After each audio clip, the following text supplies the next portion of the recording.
गौतम बुद्ध का जीवन ज्ञान, करुणा और सत्य की ज्योति से परिपूर्ण था। उन्होंने संसार को यह सिखाया कि हमारा हर कर्म हमारे भविष्य को प्रभावित करता है। उनकी शिक्षाएं आज भी हमारे जीवन को मार्गदर्शित करती हैं। यह कथा इसी सत्य पर आधारित है, अहंकार और धन का गर्व। बहुत समय पहले मगध राज्य में सुदर्शन नामक एक युवक रहता था। वह एक धनी व्यापारी का पुत्र था और उसका पालन पोषण ऐश्वर्य में हुआ था। उसे अपने धन, यौवन और वैभव पर बहुत गर्व था। सुदर्शन को लगता था कि संसार में केवल धन और बाहरी सुंदरता ही सबसे महत्वपूर्ण है। वह गरीबों और निर्धनों का उपहास करता और अपने अहंकार में चूर रहता। उसके मित्र भी उसी के जैसे थे, धन और विलासिता में डूबे हुए।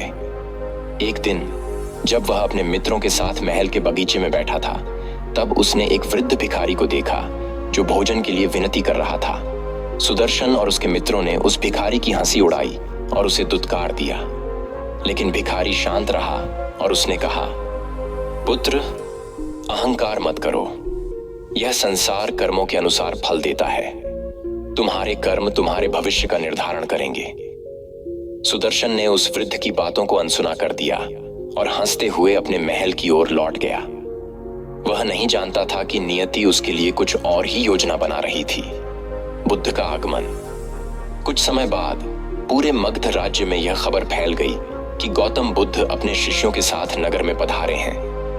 बुद्ध के ज्ञान, करुणा और सत्य की शिक्षा से अनेक लोग प्रभावित थे। वे धर्म का प्रचार करने के लिए एक बगीचे में ठहरे थे। सुदर्शन ने सुना कि बुद्ध संसार की सच्चाई और कर्मों के प्रभाव पर उपदेश दे रहे हैं। उसकी जिज्ञासा जागी और वह अपने मित्रों के साथ बुद्ध के दर्शन के लिए गया। वहां बुद्ध के चारों ओर हजारों लोग बैठे थे और वे सभी उनके उपदेश सुन रहे थे।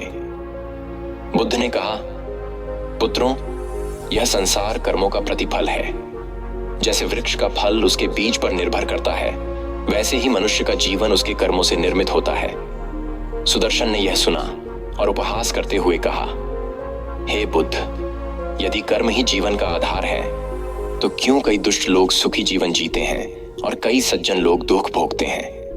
बुद्ध मुस्कुराए और बोले, प्रिय पुत्र, हर कर्म का फल अवश्य मिलता है, परंतु समय के अनुसार। सुदर्शन ने इसे गंभीरता से नहीं लिया और अपने अहंकार में डूबा रहा। जीवन का परिवर्तन समय बीतता गया। सुदर्शन के पिता का निधन हो गया और कुछ ही वर्षों में उसका व्यापार नष्ट हो गया। उसके मित्रों ने भी उसका साथ छोड़ दिया। धीरे धीरे उसकी संपत्ति समाप्त हो गई और वह दरिद्रता में चला गया। वह जो कभी दूसरों को दुत्कारता था, अब स्वयं एक निर्धन व्यक्ति बन चुका था। अब उसे वही वृद्ध भिखारी याद आया जिसने उसे कर्मों का महत्व समझाया था, लेकिन अब पश्चाताने के अलावा उसके पास कुछ नहीं था। एक दिन भूख से व्याकुल होकर वह उसी मार्ग से गुजर रहा था जहां बुद्ध ठहरे थे। उसने बुद्ध को प्रणाम किया और करुणा से भरी आंखों से कहा, हे प्रभु, मैंने अपने कर्मों का फल देख लिया है। अब मैं सच्चाई का मार्ग अपनाना चाहता हूं। बुद्ध ने उसे प्रेम पूर्वक देखा और कहा, अब तुम्हारा अहंकार समाप्त हो गया है। यही सच्ची यात्रा की शुरुआत है। आत्मबोध और मोक्ष की ओर अग्रसर। सुदर्शन ने बुद्ध की शिक्षाओं को आत्मसात किया और उनके शिष्य बन गए। उन्होंने अहंकार को त्याग दिया और सेवा तथा दान का मार्ग अपनाया। अब वह उन निर्धनों की सहायता करता था जिन्हें वह पहले तुच्छ समझता था। एक दिन उसने देखा कि वही वृद्ध भिखारी अब एक सम्माननीय संत बन चुका था। सुदर्शन ने उसके चरणों में गिरकर क्षमा मांगी। संत ने उसे आशीर्वाद दिया और कहा, यही कर्मों का फल है पुत्र। तुमने अपने कर्मों को बदला और तुम्हारा जीवन भी बदल गया। गौतम बुद्ध ने कहा, हमारे कर्म ही हमारे जीवन का निर्माण करते हैं। जैसे हम बीज बोते हैं, वैसे ही फल प्राप्त होते हैं। इसलिए सदैव अच्छे कर्म करो, करुणा और दया का मार्ग अपनाओ, क्योंकि यही सच्चा धर्म है। सुदर्शन ने इस शिक्षा को अपने जीवन का मूल मंत्र बना लिया और धर्म के मार्ग पर चलते हुए अंततः आत्मज्ञान प्राप्त किया।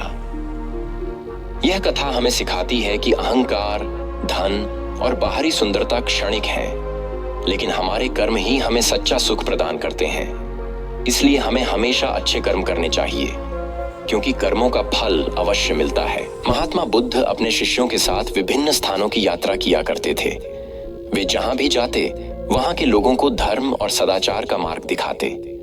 एक दिन वे अपने शिष्यों के साथ एक छोटे से गांव पहुंचे। गांव के लोग बुद्ध की शिक्षाओं को सुनने के लिए एकत्रित हुए। उस गांव में एक धनवान व्यक्ति रहता था जो बुद्ध को पसंद नहीं करता था। वह हमेशा उनकी शिक्षाओं की आलोचना करता और उनके विरुद्ध अपशब्द कहता।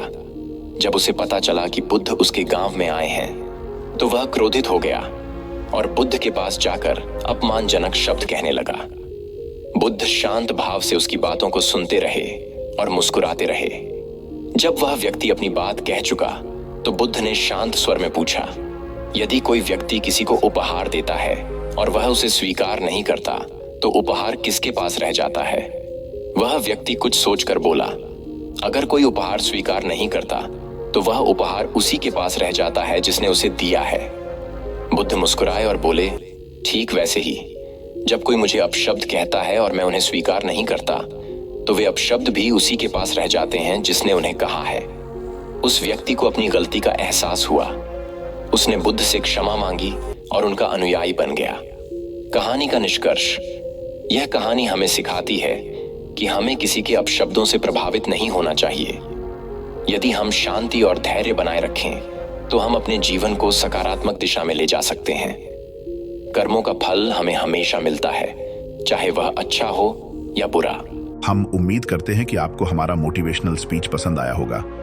अगर आप और भी ऐसे मोटिवेशनल स्पीच सुनना चाहते हो तो हमारे इस YouTube चैनल को सब्सक्राइब करके बेल आइकॉन जरूर प्रेस करें ताकि हम आपके लिए नई नई मोटिवेशनल स्पीच लेकर आए। और कमेंट में जरूर बताएं कि आपको कौन सी बात सबसे अच्छी लगी। नमो बुद्धाय।